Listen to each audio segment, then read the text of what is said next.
Hi, my lucky day. Hi, this is Paul Sladkis, Good News Planet. I'm here with the planet, actually. I'm here with Amy Wu. Amy, hi, how are you? Good. How about you, Paul? I'm good. She's a creator and chief content director from Farms to Incubators. Amy is award-winning writer in women's AG, and agtech, AGTECH, movement. Okay, ag and agtech movement. Amy Wu, hi, how you doing? Good. Wonderful. It's a What is nice that? summer day. What is that AG and what is AGTECH? Well, good question, Paul. I asked myself that same question when I Okay. first started, when I fell upon reporting on ag tech. So, ag plus tech is agriculture and technology. So it's the marriage of both agriculture, technology, any kind of innovation to help farmers. So it's a merger of both. Okay. So I like farmers. I like everything about farmers. I like the sun that's on the hat, on the heart behind me. I love nature. Actually, I helped start Nature series on PBS. So a zillion years ago. So we like nature, but you also are an accomplished writer, reporter, USA Today, and so on and so forth. On the side, were you like gardening? Oh, actually, I never anticipated that I would garden. It's actually a funny, I'll answer this way. I grew up in the suburbs, in New York City, not too far from Manhattan, north. And nobody in my family comes from agriculture. I did not come from an ag family. So I actually, when I was growing up, I'm a voracious consumer of food, but I did not know where food came from. I thought it grew out of the supermarket aisles. So I only started gardening a couple of years ago because I developed a real passion for growing things myself after writing about the women and the farmers for 5 or 6 years. So So I you, actually have a little plot. It's probably 5 feet by 5 foot, and it's in the community where I live in Rhinebeck, New York. And I've started to grow about a month ago. I got kale, tomatoes, some peppers, and a pineapple sage. It actually smells like real pineapple. really? I never heard of a pineapple sage. Well, what do you know? Well, and this is in a little small garden, but it's flourishing. It Yes, sounds it like. is. I mean, the beautiful thing about having a garden, what I've discovered is like it's evolving all the time. You plant and you don't see anything. And then I wondered, will anything ever grow? I mean, especially with, perhaps my lack of experience and the weather that's very unpredictable. But a master gardener told me that things want to grow. Anything you put in the ground, they want to grow. So a month later, she's very right. My garden looks a lot different than it did a month and a half ago. It's exciting, though. It's wonderful to get your, integrative medicine talks about dirt and how therapeutic and how helpful it is. Some people eat dirt. I think it has tremendous nutrients, and to touch it, of course, anything you touch actually does go inside your body, and inside your skin. So it's a wonderful thing. So that's just cool. But in addition, you go out there, you till your soil, you check to make sure there's enough water. Stick your finger in and see whether it's too dry, or how do you tell whether you need more water? That's a really good question. So I am learning myself that there's an art to watering plants and so forth. So just because the soil is wet, because you've watered it once or twice, does not mean that the roots have gotten any kind of water. Actually, I've discovered that one has to do several passes, of deep watering, so that you make sure that it really gets down to the roots, because that's the whole key. The roots have to find a home. So this is all that I've learned in the past month and a half myself, Wow. actually. Yeah, like I said, I'm a suburban. I came from the suburbs and spent many years in the city, but you know, it never gets me bored. I would have to say agriculture, and also writing about the innovation in agriculture as well. Well, let's talk about that, because you actually are an author here, and congratulations to you. And the book is called From Farms to Incubators. Is that right? Yes, that's right. That's right. The title actually is an interesting one. It came to me about 6 years ago. One day I was applying for a grant. This grant came from the International Center for Journalists, and they were looking for profiles of minority women entrepreneurs in all kinds of business. And I was already writing about agriculture and ag tech, and I thought farms too. And then incubators is business incubators. I've been asked a few times, what do you mean by incubators? So I was thinking about the kind of incubator that businesses actually provide and accelerators. Yeah. Okay, so tell us a little bit about the book. How do you break down a book like that, and how do you organize it? Yeah, so a book like this is a bit like an English Channel swim. It's actually my first book. But I have spent several decades. I don't want to say how old I am, but I spent a long time as a newspaper journalist and print journalist. But Paul, the good thing is that I started to write the stories when I was a newspaper reporter already in Salinas Valley. When I got the grant, I wrote four profiles of the women, of four of the women, and they were pretty short, like maybe under 1,000 words. And I said, this is a good format. So I kept collecting stories, and we have 30 profiles of female innovators in ag Oh, tech. And not only this, it's kind of a coffee table book. It's very photocentric. I would you have say the book there? Oh, you don't have the book yet. I don't have the Are you book go- with me, but I would say it's a really, it's a really, it's more than 60% is photos of the women themselves, and also them working in the fields and their innovations.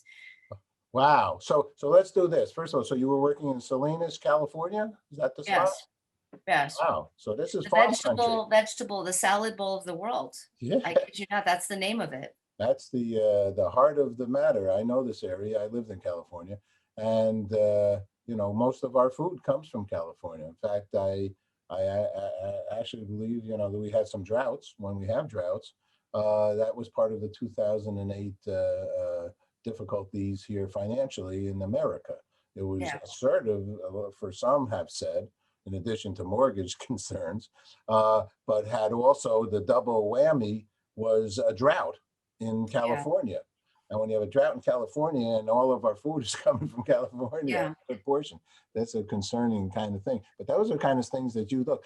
Let's get right to give me an incubator, give me an Aggie lady, woman who's doing something wonderful in your book. Well, there's so many of them, really. I mean, like I said, there's about 30 of the women. And I would say I could give a few examples of Yeah. some of the problems and they're addressing and how their innovation works. So you mentioned like one big problem in California, being that you also lived in California, is that in agriculture is a labor shortage. It's hard to find field workers now because they're aging out. I think the average age of field workers is like late 60s and even into the early 70s. Younger people don't want to do it. It's really backbreaking work, actually. So, what happens if you don't have enough people to plant and to harvest, fruits and vegetables? So, robotics and automation are a big solution and part of this. So we're not just talking about the robots that shake the trees so the apples fall on the ground, and there really was a robot like that. Wait, But we're talking about new kinds of robots and automation where they are able to maybe be more sophisticated and pick the more sensitive fruits like the berries, the cauliflower.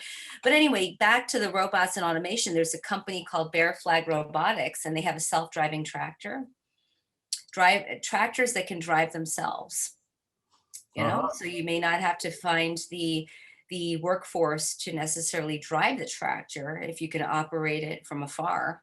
uh-huh. And tractors Interesting. are becoming more sophisticated anyway. I recently sat in some of the newest John Deere tractors, and they tell you how much fuel is there, what the GPS is. You log in how much fuel you want to use, and it kind of drives itself.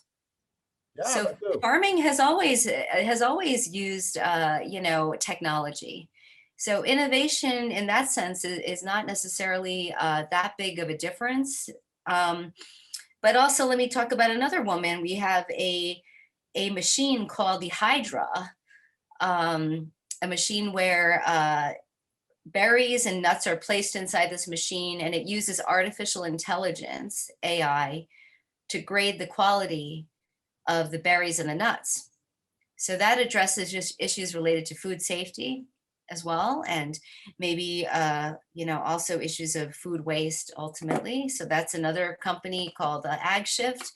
And then we have a company called Ag Tools, Martha Montoya, who used to be an award-winning cartoonist before she became an ag tech entrepreneur. Yeah, her cartoons have actually shown up in over 500 newspapers Wow. previously, including LA Times. But anyway, her company collects all of the data, including the latest politics in countries, transportation, weather, all of the issues that farmers really care about. Collects all this data, and farmers can get the data, second by second, it's updated. So it's kind of like the Bloomberg for ag. Yeah, that's how it is, Bloomberg for ag. So that, as a farmer, I can have my mobile phone and click into this app and I can see, wow, transportation is really being clogged up from Miami all the way to New York. Really impacts things. Wow. Let me ask you a question, because so in the book, and let's use this Montoya, I believe it was her name, as an example. And 500 newspapers with her cartoons and so on and so forth. Um, do you speak about, or in that chapter out of the, say, 30 chapters or so, do you speak about why now she's doing what she's doing? Is she doing it in addition to doing the cartoons, or did she pack in cartoons and she went into agriculture and agtech? Oh yeah, I mean, that was part of the passion, my passion, to write about the women, because the filter wasn't just the innovation. Like I love innovation myself and writing about it, but the filter was who are these women, Yeah, and not just the woman as the innovator, but the 360 of who she is. yeah. My question was, who would want to even be an entrepreneur in ag tech? I mean, number one is it's tough enough to be an entrepreneur, tough enough to have to raise your own money, build your own team, but also you have this sector that very few people knew about 5 years ago. So in Martha's case, it was fascinating. First of all, she's from Bogota, Colombia, and she immigrated to this country in her early 20s to Los Angeles. Has always loved to cartoon ever since she was young, and she wanted to make money so she could have a career as a cartoonist. So she actually worked as a librarian. Oh, really? As well. She took on jobs so she could get paid, bread and butter, and also kind of fuel her passion of cartooning. But one of the companies she got into was an ag company, for the bread and butter. But then through that, she became passionate about agriculture. Aha. So she Wow. developed this other one that was a bit of a surprise, a bit of an Easter egg. So that's how she developed this passion for agriculture, and then she started to source vegetables and fruits for companies like Walmart, especially from small farms in California. She's bilingual. She connects with a lot of small farmers out there, a lot from who are Hispanic or Latino. And then maybe 10 years ago, she was like, well, gosh, farmers really need all of this information. Like, it's critical to their business. So she started to develop this app, this software herself, along with the help of some of her friends who are techies. So Wow. yeah, so it's kind of like one thing leads to the other, but I thought it was important to include who she is in Yeah, there. no, I haven't Yeah. read the book, so I don't know what's in it. So that's why, of course, I'm asking. And actually, that's the part I like about us human beings, on why we do what we do and how we do what we do. What we do is good too, but I sort of like that entrepreneurial founder, first timer, life changing, all those kinds of things are, for me, fascinating. Now, if they came up with something that can help humankind, that's a big bonus. If they didn't, it's still, they've tried to do something that they're passionate about. That's how about any flops? Anybody tried something and it didn't work out? I mean, you don't have to say names, it doesn't really matter. Anybody in the because a lot of people try to make a business work. To make a business work is not a picnic. No, no, it's not a picnic in the park. By No. any means. And for you to be an entrepreneur, in this, what they say 90% of America is small businesses. I mean, you got to be, in my case, I'll say nuts, because Yeah. I'm doing it for 35 years, 36 years. My father had a shoe store. My Uh-huh. family had a farm. My grandfather was a butcher. My other grandfather sold eggs. So I know from where we speak here. I mean, you're hyping it up here with some technology, but my family has been through living with this scenario. Okay, and Yeah. boy, it wasn't an easy scenario to maintain. What are No, some of the that's to things, put it lightly. some of the takeaways that you got and that you've shared that you'd like to share here again? Well, it's definitely not a walk in the park. It's in talking with this wide spectrum of women, everybody from Martha to the woman who developed the Hydra, is like, number one, they really have they come with the skills. A lot of these women actually are pretty strong in science, technology, engineering, and math. Some of them had worked at big Monsanto companies before. A couple did work at Monsanto, but they also has strong belief that their idea, they should hang their own shingle and kind of get past corporate politics and the red tape sometimes that you have at large companies. Sure.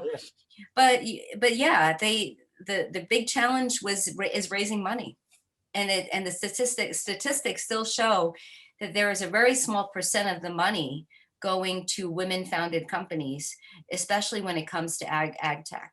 It's a small percent of women already, but then it's a smaller percent of women led companies that are getting the funding. So that's one of the big issues, with the companies that are here. But they have fought through it by looking at other avenues of funding. Some of them are grants, some of them are like National Science Foundation type places, angel investors. Sure. And the good news, Paul, is like, there's more interest now in food and farming. From the pandemic, people have in the city, myself being from the suburbs, we all have, there's been this, now we are alerted to, wow, that it can be challenging access to fresh local food, right? Yeah, so I think there's been a growth in investment in the ag tech area. Have there been flops? I'm not going to name names, but there has been. There's a couple of companies that 10 years later they still struggle to get the team and the funding, Sure. basically, right? And they haven't been able to build a team, and yet they continue with believing in their innovation. A couple of other women, have actually sold their company and taken on other opportunities. So that's a bit of success when you can also sell your company Sure. as well, It's right? great. It's great. Yes, by far. So yeah, and then one woman, Jessica Gonzalez, who was a co-founder in Salinas with Heavy Connect. Her parents passed away, very sad story, from cancer. She's the youngest of 10 children in an immigrant family. Her parents were field workers, but so she had to leave ag tech. But the good news is that she's become a beekeeper. So Wow. Cool. she has her whole bee farm in Merced, California now, and she's making her own honey infused by CBD. So entrepreneurship never it's No. kind of like built within the Yeah, people who no, are it's beautiful. entrepreneurs. Once again, it's wonderful. So, and you're doing a wonderful job by sharing those kinds of uh, women and just entrepreneurs with the world. A book like yours can be inspiring to a great college book, if you ask me, a great high school book. For young women and men. I'm not an exclusionary kind of a person, because men learn from women and women learn from men. So it's not like, just if you have 20, 30 women doesn't mean, because you know what? There's probably 30 men behind those women. And it's a very interesting story. Whether I just interviewed my president of my college, university, Quinnipiac in Connecticut. And the fact of the matter is the president is extremely successful, extraordinarily successful. UCLA, Quinnipiac, she is super duper. And I just read, actually, it was an article in the LA Times about her, just for the fun of it, that, how her husband has supported her in her president of this university and that, and so on and so forth. You know, so behind every good woman is a good man, Yes. and behind every good woman's every guy man is a good woman. Your thoughts? Absolutely, Paul. And I did want to actually piggyback on what you just said, because as part of telling their stories as people, I do also talk about some of the elements that have kept them on this journey.